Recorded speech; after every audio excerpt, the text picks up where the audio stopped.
Okay, so let's get into this. Imagine you notice something, maybe like a bit of irritated skin, Hmm. dry, maybe red, flaky.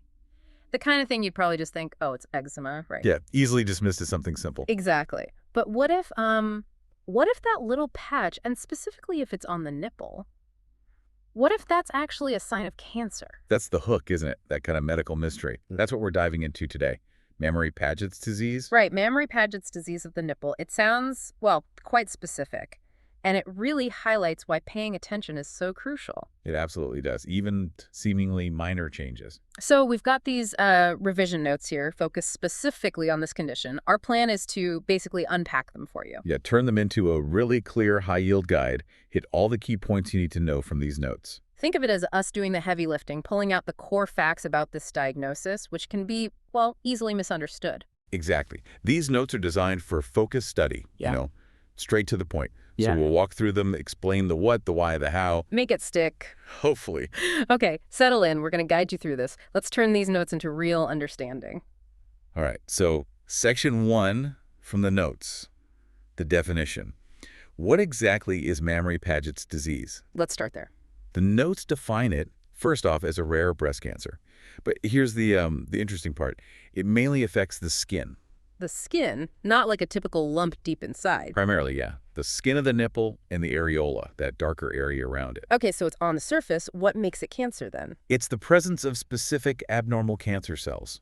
The notes call them Paget cells. They're found right there in the epidermis of the nipple. Paget cells. Got it. In the nipple skin. But you said it's a breast cancer, so is it just the skin or? Ah, good question. And this is a critical point in the notes. It's almost always linked to an underlying cancer deeper in the breast. Always, or nearly always. Well, the notes say often associated, but the link is very, very strong.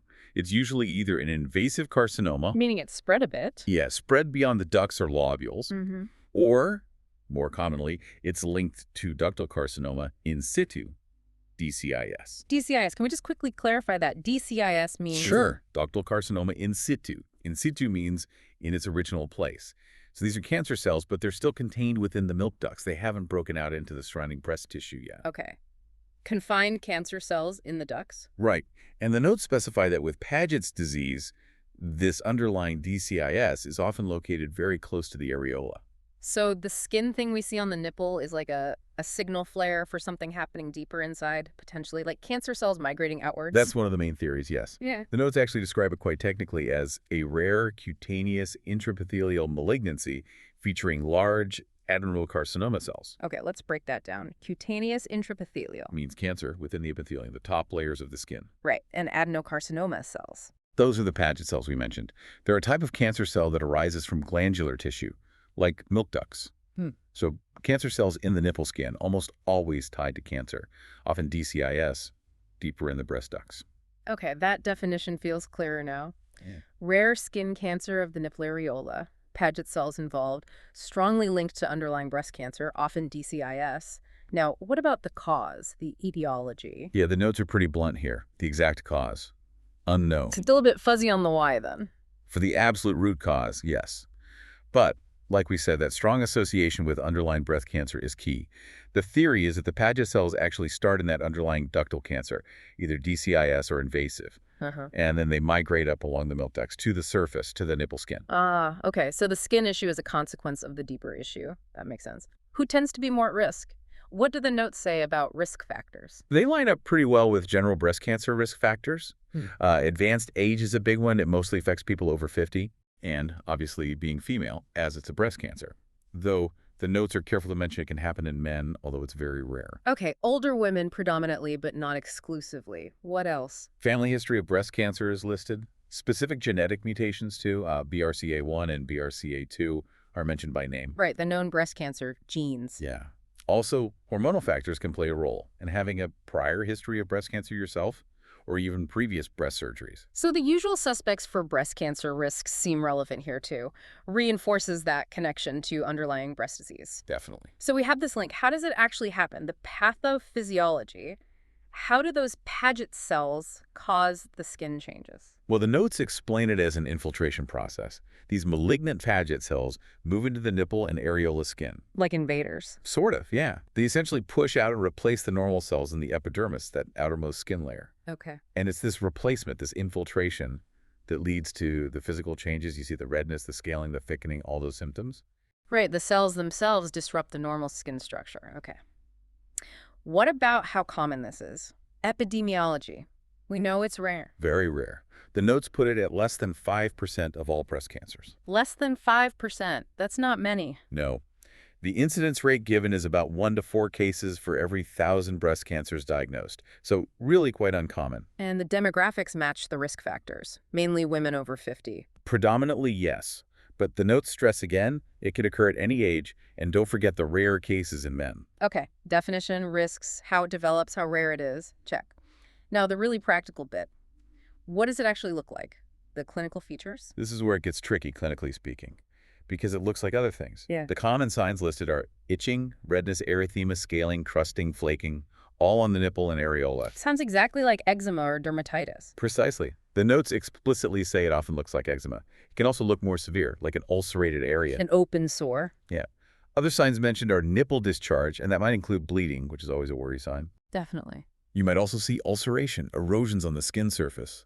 Sometimes the nipple can become inverted, kind of pulled inwards. Wow, so quite a range from just looking irritated to, well, quite alarming changes. Yes. And here's a really crucial point from the notes. You might also find a palpable breast lump. A lump you can feel. Exactly. And if a lump is present along with these nipple changes, the notes say this often indicates that the underlying cancer is invasive. Ah, okay. So skin signs are the flag, but a lump suggests it's potentially more serious underneath. Important distinction. Is it usually one side? Typically unilateral, yes. Yeah. Just one nipple, though very rarely it can be bilateral. And again, the typical patient profile is a woman over 50. Given that it looks so much like eczema, the differential diagnosis section must be key. What else could it be mistaken for? Hugely important. The notes hammer this home because it mimics other skin issues, especially eczema. So if you see what looks like stubborn nipple eczema, you can't just assume. Absolutely not. And the notes give this incredibly important takeaway, like a clinical pearl. Always consider Mammary Paget's disease first when you see eczema-like changes on the nipple or areola. Rule it out before settling on an eczema diagnosis. Wow, okay. That's a massive point. Nipple eczema equals think Paget's first. That should stick. Any other conditions in the differential? The notes mention melanoma of the nipple, which is also serious, and something called nipple adenoma, which is benign. But the main thing is distinguishing it from simple eczema. Right. The potential for missing a cancer by calling it eczema is the big danger. So if you suspect Paget's based on this, how do you confirm it? Investigations. The number one step, the definitive test, according to the notes, is a skin biopsy. Taking a small sample of the nipple skin? Exactly. You need to get a sample of that affected skin and look at it under the microscope to see if those characteristic Paget cells are present. That confirms the diagnosis of Paget's disease itself. Okay, biopsy confirms Paget cells. What about checking for the underlying cancer we keep talking about? Right. So if there's a palpable lump that needs investigating separately, imaging, maybe its own biopsy to see what it is. Yeah. But even if there's no lump, Yeah. the notes stress you still need imaging, usually mammography or sometimes an MRI, Why image if you can't feel anything? to look for that hidden underlying cancer, particularly DCIS, which often doesn't form a distinct lump but will show up on a mammogram or MRI. It's about assessing the whole breast tissue underneath. Okay, so biopsy the skin for Paget cells, image the breast for underlying cancer, lump or no lump. Seems like a clear diagnostic path. Once it's confirmed, how is it treated? Management. The notes say it's generally a combination approach. Surgery plus other adjuvant therapies. What kind of surgery? Is it always mastectomy? That used to be the standard, sometimes with lymph node removal too, but the notes mention that breast-conserving surgery is now an option more often. Oh, really? Like a lumpectomy equivalent? Sort of. Yeah. Especially if the disease is localized just to the nipple area and there's no lump, or maybe only DCIS underneath. The notes even reference NICE guidelines supporting this in some cases. That's good news. More tailored options. What about the adjuvant therapies? Chemo, radiation. Yes, things like chemotherapy, radiation therapy, hormone therapy. But the key is these are based on the specifics of the underlying breast cancer, its stage, its characteristics, how far it might have spread. Right. The treatment really depends on the whole picture, not just the skin changes. Makes sense. Lastly, prognosis and complications. What's the outlook? Unsurprisingly, it really hinges on that underlying breast cancer. If it's caught early, especially if it's just Paget's with underlying DCIS, Yeah, the prognosis is generally pretty good with the right treatment. Favorable outcomes. but if it's linked to invasive cancer, Then the prognosis is less favorable, especially if it's spread to lymph nodes or elsewhere. And remember that point about diagnostic delay. yes, the average delay, 12 months for women, 8 or 9 for men. Exactly. That delay is a major challenge highlighted in the notes. It likely contributes to why the overall prognosis for Paget's is stated as generally not as good as for some more common types of breast cancer. Because it might be caught at a later stage due to being mistaken for eczema for so long. And that seems to be the implication. And there's that very stark note about the prognosis in men being particularly poor, a 20–30% 5-year survival rate mentioned. Wow, that's grim. Really emphasizes the need for awareness, especially in men where breast issues are less expected. What about complications after treatment? The notes list things like local recurrence, the disease coming back in the breast or skin, metastasis spread to lymph nodes or distant organs. There's also a risk of developing a completely new second primary cancer. And the psychological side. Yes, absolutely mentioned. The psychological and emotional impact on quality of life is listed as a significant complication too, dealing with the diagnosis, the treatment, the uncertainty. It all takes a toll. Understandable. Okay, let's boil this all down. The absolute highest yield takeaways from these notes for Mammary Paget's disease. Right. Number 1, it looks like eczema on the nipple areola, but it is cancer involving Paget cells in the skin. Number 2, crucial link almost always associated with underlying breast cancer, usually DCIS or invasive cancer. Number 3, investigation skin biopsy is essential to find Paget cells. Imaging, mammogram MRI, is vital to check for the underlying cancer. Number 4, the differential diagnosis rule. Always suspect Paget's with nipple eczema first. Rule it out. And number 5, prognosis depends heavily on the underlying cancer stage. Delay in diagnosis is common and affects outcomes negatively. Prognosis generally not as good as other common breast cancers. That really distills it down, covers the essentials from these notes. Yeah, hopefully hits the key points for understanding and revision.